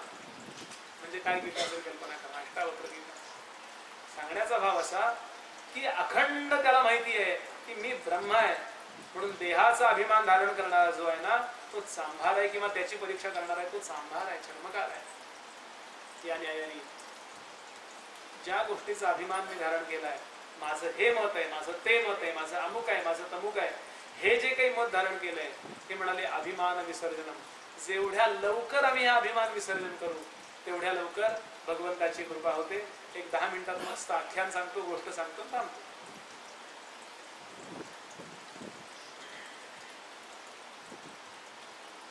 एक चर्मकार जातीमध्ये सत्पुरुष होऊन गेला, त्याचं नाव रोहिदास. जन्म झालाच आहे चर्मकार वंशी, पण ज्ञान पाहता लाजवी वसिष्ठासी. शांती ज्याची आणि उणे सागर आला, आणि धाम वैराग्या सदय नांदण्याला, असं वर्णन केलंय. त्या रोहिदासाचा नित्यनेम होता की तो आपल्या घरातल्या भगवान विष्णूंची पूजा रोज करायचा, पण त्याचं तामन होतं ते चांबड्याचं होतं, भांड होतं ते चांबड्याचं होतं, पळी होती ती चांबड्याची होती, आणि त्याने तो पूजा करायचा. आता विद्वान लोक चेष्टा करायचे, अरे म्हणले काय हे बरोबर आहे का? म्हणच आहे चांभाराच्या देवाला कसले म्हणले हे पूजा करतोय, अशी पूजा करतात का? चांबड्याचं पूजा करतोस? तो म्हणला मला जगात एक वस्तू दाखवा की ज्याला चांबडं नाहीये. तुम्ही ब्राह्मण लोक जे दूध पिता त्या दुधावर सुद्धा थोडा वेळ गेला की काय येतं? ते दुधाचं चांबडच आहे ना म्हणाल. असं ब्रह्मज्ञानी होता, खूप विद्वान होता, अतिशय सज्जन होता, आणि अभिमान विसर्जनम नावाच्या आजच्या विषयाला तो अगदी परफेक्ट होता. हे सगळं तो करायचा, पण अगदी भगवंताचा आहे मी याबद्दल तो निश्चिंत असायचा, याबद्दल निष्ठा त्याची होती. एकदा एक प्रसंग घडला. एकदा केव्हा तरी मकर संक्रमण नावाचा काळ आला. मकर संक्रमण म्हणजे कर्क राशीतून मकर राशीत सूर्य प्रवेश करतो, त्या संक्रमणाला मकर संक्रमण म्हणतात. साधारण जानेवारीत ते येतं बघा. आणि त्यावेळेला गंगा स्नानाचं किंवा नर्मदा स्नानाचं महत्व फार आहे. आता हा काशीमध्येच झाला, तर काशीच्या वाटेवरती हा जोडे तयार करायला बसला. जोडे छान तयार करून द्यावे. तो म्हणला आपण तर स्नान रोज करतो, पण आता जे गंगा स्नानाला जातील त्यांच्याकरता जर मी जोडकुणाची चप्पल तुटते नाही का, वारकरी लोक जातात. आमच्याकडे सहकारनगरला काही चांभार लोक बसतात, काही शिंपी लोक बसतात. ऑन द स्पॉट तुमचा शर्ट काढून द्या, शिवून देऊ, चप्पल काढून द्या, शिवून देऊ, म्हणजे फाटली असेल तर. ही सेवा केली की काय होतं, तर पर्यायानं पांडुरंगाला जाणारे जे आहेत त्यांची सोय होते. देवाकरता जे जीवन खर्च करतात त्यांच्याकरता आपण काही खर्च केलं की पर्यायानं देवाची सेवा केल्याचं फळ आहे. आणि म्हणून तो तिथे बसला आणि लोकांची चप्पल फुकट शिवून देऊया म्हणला. आज पर्व काळ आहे, फुकट शिवून देऊ, पैसे तर आपण रोज मिळवतो. आता पाठीमागच्या बाजूलाच घर आहे. बायको आली, ती म्हणली वेंदाळ्यासारखे बसू नका, पैसे बिसे घ्या, चार्ज करा, नाहीतर तुम्ही बैलासारखे बसाल, असं वर्णन केलंय. म्हणजे वाईट वाटायचं कारण नाही. अशी आख्यान ऐकली ना की बळ येतं बघा.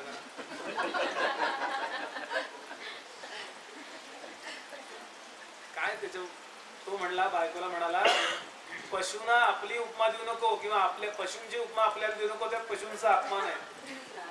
का उभी अशी आहे, पशु अवघे धन्य धन्य मतलबी ना आमुचे समान, त्या सर्वांनी आपले कातडे पूर्ण फुकट दिले जगाचे. आणि बघा सगळ्या प्राण्यांचं कातडं सोहळ्याला चालतं की नाही. हरणाच्या कातड्यावरती संन्यासी लोक ध्यानाला बसतात. वाघाचं कातडं म्हणजे वाघ जर निसर्गतः मेला तर ते कातडं काढायला परवानगी आहे. निसर्गतः मेला असेल तर, शास्त्राप्रमाणे सुद्धा, आजच्या कायद्याप्रमाणे सुद्धा सगळे. बैलाचं कातडं जर तो निसर्गतः मेला असेल तर तबल्या डग्ग्याला वापरतात, आणि सोवळ्यात तबला डग्गा चालतो, एरवी चालत नाही. जगामध्ये कातड चालत नाही सोहळ्यात, फक्त माणसाचं. त्याच्यावरती मनुष्य सोहळं गुंडाळून मी सोहळ्यात आहे म्हणतो. म्हणजे सोहळं नेसू नये या मताचा मी आहे असं वाटून घेऊ नका. दंभ नको हा मुद्दा आहे फक्त. असलंच पाहिजे. सोहळं ओळख सांभाळा. माझा तर आग्रह असतो घरी पादुका आल्या ना की धोतर नेसा, छान पूजा करा, आपली संस्कृती जपा, छान आचमन शिकून घ्या. आग्रहाने हे सगळं सांभाळा. आपली संस्कृती आपण नाही सांभाळायची तर कोण सांभाळणार आहे? थोडा अट्टहास असला पाहिजे. धोतर नेटणं सोपं नसतं. म्हणजे नेटणं सोपं असतं. नंतर ते म्हणतात उभे राहा प्रदक्षिणा घाला. ते म्हणले तुम्ही सगळे आज जा. म्हणून हे सगळं जमलं पाहिजे. थोडासा आग्रह असावा. आपल्या आईचं रक्षण आपण नाही करायचं तर कोण करणार आहे? आपल्या संस्कृतीचं रक्षण आपणच करायला पाहिजे. हा मुद्दा मी आगंतुकपणानं बोललो. सांगण्याचा भाव असा की हा ते सगळं शिवत बसलाय. इतक्यामध्ये एक शास्त्री बुवा आले. त्यांचा नेमका अंगठा तुटला होता पायाचा, म्हणजे चप्पलचा. हे म्हणले माझी चप्पल शिवून दे.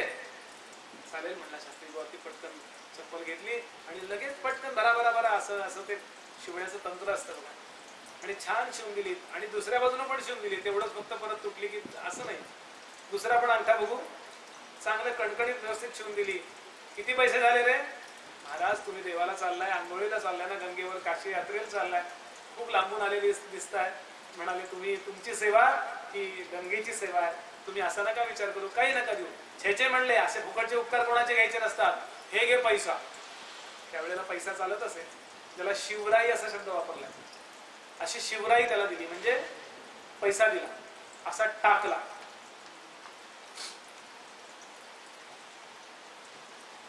त्यानं सांगितलं महाराज नका देऊ मला. नाही नाही घ्या. तो म्हटला मग माझं एक काम करता काय? हीच शिवराई तुम्ही घ्या, हाच पैसा तुम्ही घ्या आणि माझ्यातर्फे ज्या गंगेच्या आंघोळीला तुम्ही चाललाय त्या गंगेला माझ्याकडून अर्पण करा. कारण मला काही स्नानाला जायला जमेल असं नाहीये. कराल तुम्ही माझ्याकरता हे? ते म्हणले काय वेडा आहेस काय तू? अरे सोनं नाणं अमक तमक हिरे मोहरा माणके पाच मोती स्वर्धुनीला म्हणजे गंगेला अर्पिण्या लोक देती. पैशाने एक पैशाने तृप्ती होय कैसी?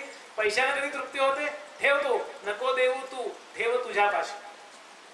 तू म्हणला नाही मी गरीब आहे हो, माझ्याकडे एवढंच. आता तुम्ही दिला हीच माझी भवानी, आत्ता सुरुवात झाली आहे, तुम्ही द्या हो माझ्याकरता. आणि रडायला लागला तो. डोळ्यात पाणी आलं त्याच्या. दासगणू महाराज वर्णन करतात काकुळती आलेला पाहुनी तो रोहिदास चांभार. शास्त्री म्हणे दे पैसा, मूर्खपणाला तुझ्या नसे पार. दे तुझी कटकट नको म्हणले. काय भावनिक होतात लोक, सेंटिमेंटल बावळट पण आहे म्हणले. आणि त्यांनी ते घेतलं आणि कुठं ठेवलं तर तंबाखूच्या बटव्यात ठेवलं आणि गेला पुढं. काशी यात्रा काही गेले ना आंघोळ करून परत आले अशी नसते. 15 दिवसाची महिन्याभराची अशी यात्रा आहे. प्रत्येकाच्या कमीत तर तम भावाने ठरते ती. इथे आंघोळ करा, ही पूजा करा. गुरुचरित्रात त्याचं सविस्तर वर्णन आहे कशी करावी काशी यात्रा. यानंच महिनाभर यात्रा केली पुढे. काशी यात्रा अवघी केली परी पैशाची ना राहिली. आठवण शास्त्री बुवासी भली विद्यामध्ये करून विसरून गेला. गरीबाला कोण लक्षात ठेवणार? आमच्या लक्षात ठेवण्याच्या गोष्टी सुद्धा हाय लेवलच्या असतात. कोण लक्षात ठेवणार? पण गंगेला जडून पैसा पाहिजे होता म्हणून यानं एका ठिकाणी गेला होता तो. गंगेत तिथे आंघोळ करा तिथे. तर त्याला तंबाखू खाण्याची लहर आली म्हणून त्यानं ते चंची उघडली. आतासारखी चेन नाही, त्यावेळेला ते असं असायचं. आणि त्यांनी असं करायला केल्याबरोबर ती रुपया म्हणजे पैसा पटकन हातावर पडला. आणि याला कळलं अरे बरं झालं म्हणले, देवाची कृपा म्हणले, नाही तर त्या सांभाळण्याचा माझ्याकडे म्हणले पैसा राहिला असता, उगाच कर्ज. आणि म्हणून त्यानं तो पैसा असा गंगेत भिरकावला. हे म्हणले जाऊ दे. काय दासगणू महाराज वर्णन करतात ते म्हणले काढून या कर जलावरी जान्हवीने पैशास त्या धरियले परमादरा. पटकन 2 हात वरती आले. भगवती गंगेचे ते 2 हात होते आणि म्हणे मदीय बाळ श्री रोहिदास याहे कंकण द्याहा प्रसाद कंकण तयास.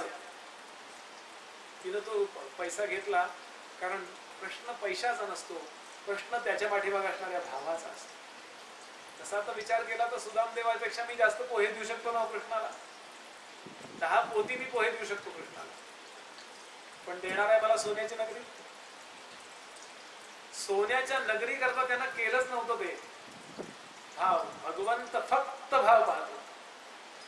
सांगण्याचा भाव असा की त्या गंगेनी हातातलं सुवर्णाचं रत्नजडित अप्रतिम असं कंकण जे स्वर्गात बनवलं होतं, म्हणजे फॉरेन मध्ये बनवलं होतं, इतकी बारीक नक्षी त्याला की असंच जगात एकही कुणाकडे नाही असं ते त्याला दिलं. आता हा भारावून गेला, विचार करायला पाहिजे, मी पैसा टाकला तो त्याचा होता म्हणून मिळालं. तो म्हणला मी एवढी यात्रा केल्याचं फळ मला तिनं दिलं. रोहिदासाचा काय संबंध आहे, म्हणजे एका पैशालाही त्याला पटलंच नाही आणि त्यानं ते ठेवलं. पण म्हणला समजा रोहिदासांना विचारलंच जाताना काय भेटला तर काय करायचं, म्हणून परत जाताना मेन रोड न जाता, तो जिथे बसलेला होता त्याचं दुकान जिथे होतं तिथनं न जाता शेतातून निघाला. का उगाच विचारा मग नाही म्हणा हो म्हणा प्रॉब्लेमच नको, आणि म्हणून तिकडून निघाला. नेमका रोहिदास कुणाची तरी मोठ फाटलेली शिवायला, नदीतलं पाणी विहिरीतलं पाणी पूर्वी चांबड्याच्या मोठी असायच्या ना, तो शिवायला तिथून. अरे म्हणे शास्त्री बुवा तुम्ही इथून आडमार्गे, शास्त्री बुवा का जाता, आडमार्गाने का चाललाय, म्हटलं तर प्रॉब्लेमच आला. आता काय करायचं, शास्त्री बुवांना त्यांनी त्या चिखलात नमस्कार घातला, आपला अंगाड होईल काय नाही, शेतामध्ये ओलसर सगळी तिथेच नमस्कार घातला. शास्त्री बुवा किती छान, तुम्हाला नमस्कार केला की काशी यात्रेचं पुण्य मला मिळेल, असे तुम्ही स्नान करून आलात ना, किती छान. हो म्हणाले झालं वा स्नान, सगळं झालं देवाच्या कृपेने.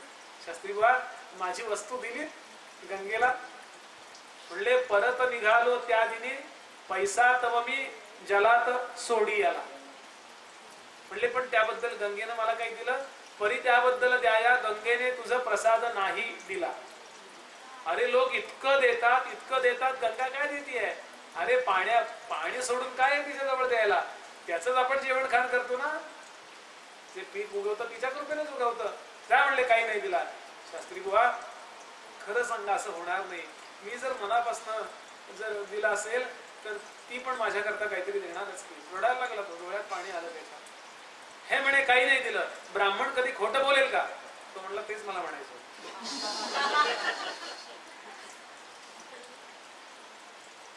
तो म्हणला मी देवाची शपथ घेऊन सांगतो की तिनं काही दिलं नाही. तो म्हणला बस ठीक आहे. पुन्हा साष्टांग नमस्कार घातला, त्याला प्रदक्षिणा घातली आणि मोठ शिवायला निघून गेला. आता हा विचार करतो काय करूया, ते कंकण घेऊन घरी गेलो तर भांडणाला कारण, म्हणून त्यानं त्या गावात काशीचा जो राजा आहे त्या राजाची अपॉइंटमेंट घेतली आणि राजाची अपॉइंटमेंट घेऊन त्यानं ते कंकण राजाला अर्पण केलं. ते म्हणले की असं आहे की ही वस्तू मला अशी दानात मिळाली आहे एका ठिकाणी, गंगेच्या काठी खूप मोठे मोठे लोक आले होते, पण इतकी चांगली वस्तू आहे की ही तुमच्या घरात शोभेल, की तुम्ही ठेवा. आता त्या राजे लोकांची, मोठ्या लोकांची नजर तयार झालेली असते हो दागिने बघून. आम्हाला काय कळणार नाही का कसली नोट आहे. 1 लाख रुपयाचे नाणं दाखवलं मला एखादी, परत 1 लाख रुपयाचं नाणं दाखवलं म्हणजे व्हॉट्सअपवर, मग विश्वास बसेल का 1 लाख रुपयाचं नाणं आहे का नाही कोण असतं, म्हणजे कदाचित ते काही युक्ती पण करता येईल फोटोग्राफी करून. सांगण्याचा भाव असं की त्यांची नजर तयार, अनेक दागिने बघितलेले. राजानं पटकन घेतलं. तो म्हणला शास्त्री बाबा काय देऊ, काय नाही म्हणला मी भेट आणली आहे, तुम्हाला काही द्यायचं असेल तर द्या. अहो त्यानं इतकी त्याला हे दिली, कारण इतकी वस्तू इतकी किमती आहे आणि बारीक बारीक बारीक त्याच्यावरची नक्षी रत्न आमक त्याने भरपूर त्याला काही दानधर्म केला. आता ते सगळं घेऊन तो निघणार, कारण खूप होतं ते. आता राजा आतमध्ये गेला. राणीचं आणि राजाचं आदल्या दिवशी खूप कडकडून भांडण झालं होतं, म्हणून राणी क्रोधागारात निघून गेली. म्हणजे क्रोधागार म्हणजे त्यावेळेची रागावण्याची जागा, माहिती असेल आपल्याला. नवीन बिल्डरनी याचा अभ्यास करायला हरकत.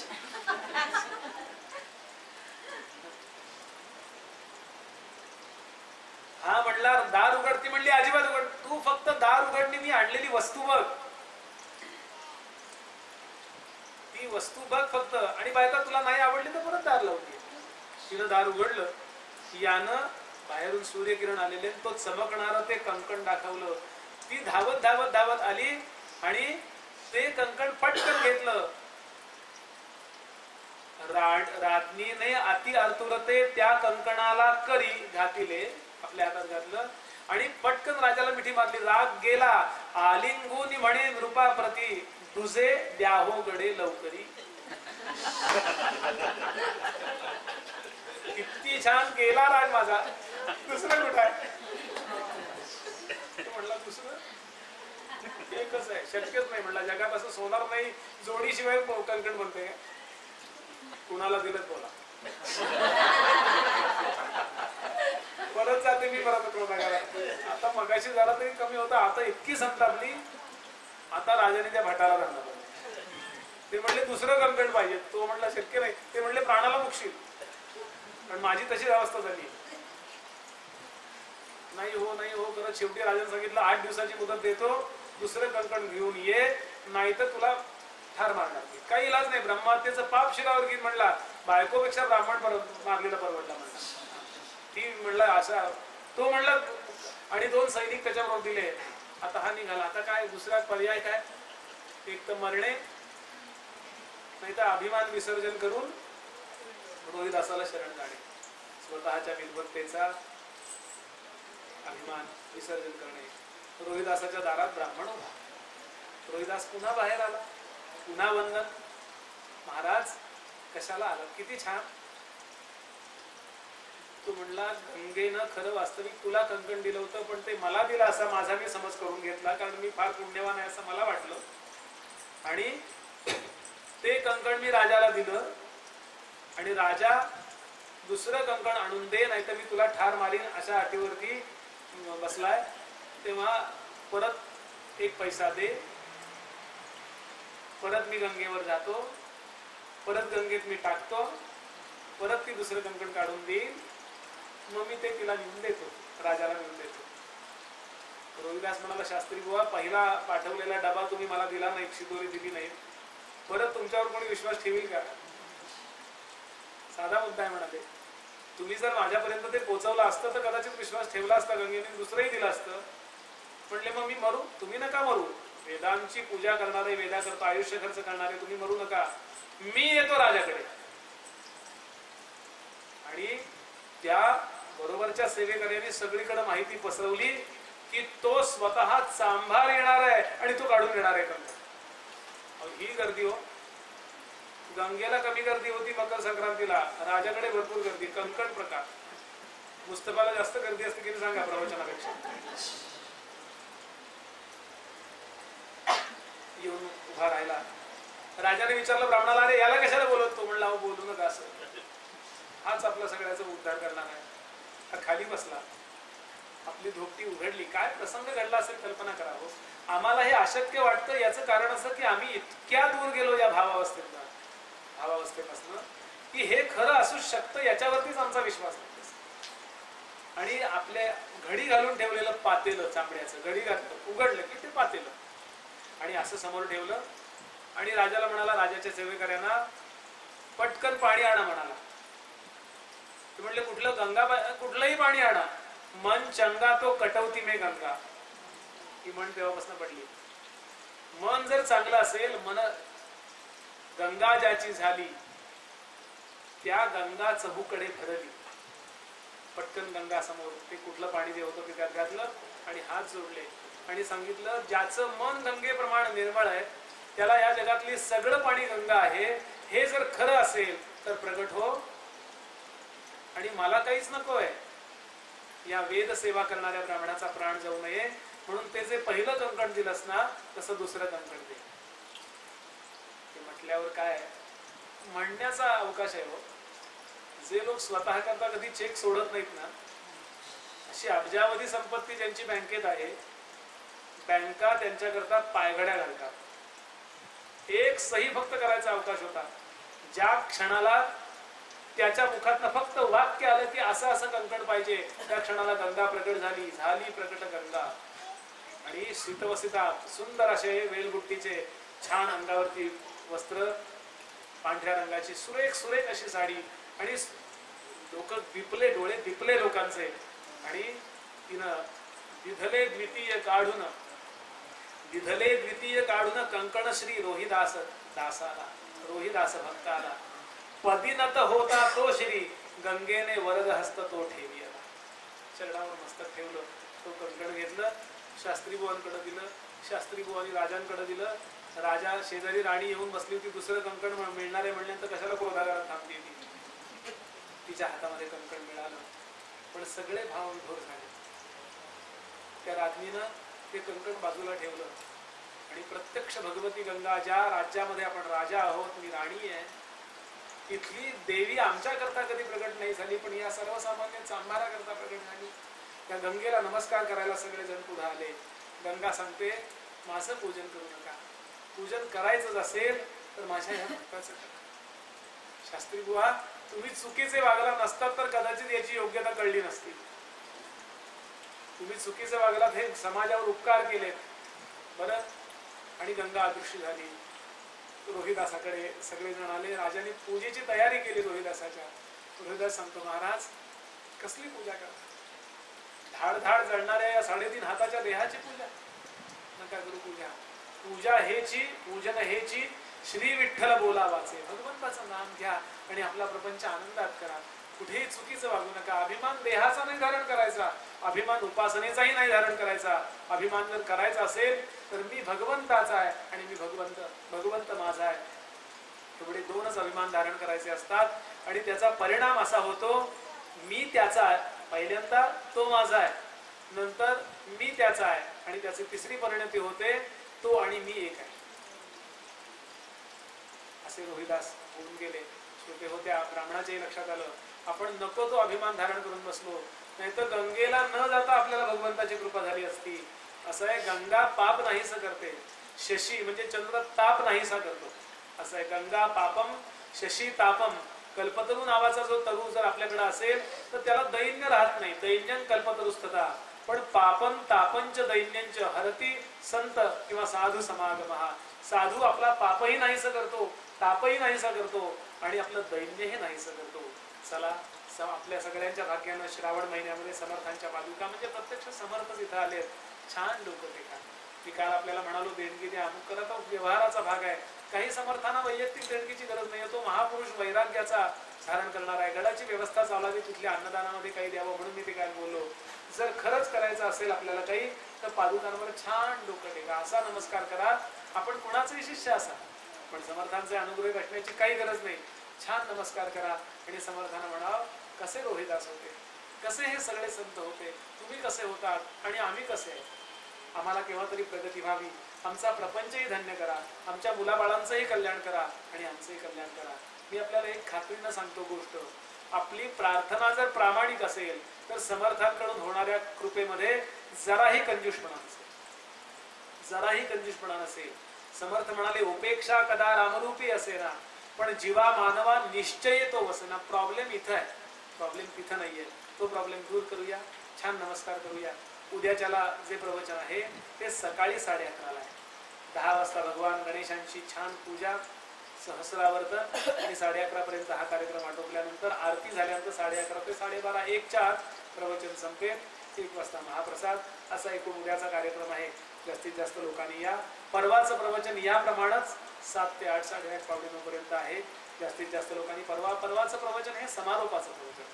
त्यानंतर 1-2 दिवसात आम्ही जातो आमच्या गावा, आमचा राम राम घ्यावा. समर्थ जायला निघतील परत, तेव्हा या 2 दिवसात पादुकांचं दर्शनही चुकवू नका आणि छान सत्संग जो होतोय तोही चुकवू नका, अशी आपल्याला प्रार्थना करतो आणि इथेच विरमतो. रामामी तव दास दास म्हणवी, माते कशाचे भय. रामा जाईन ज्या स्थली सुखगणा, होईल तेथे जय. रामा या भुवनत्रयी तुझ विणे, नाही तुझा तारक.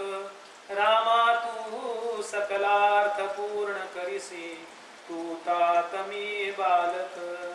जय जय रघुवीर श्रीराम, जय राम, जय जय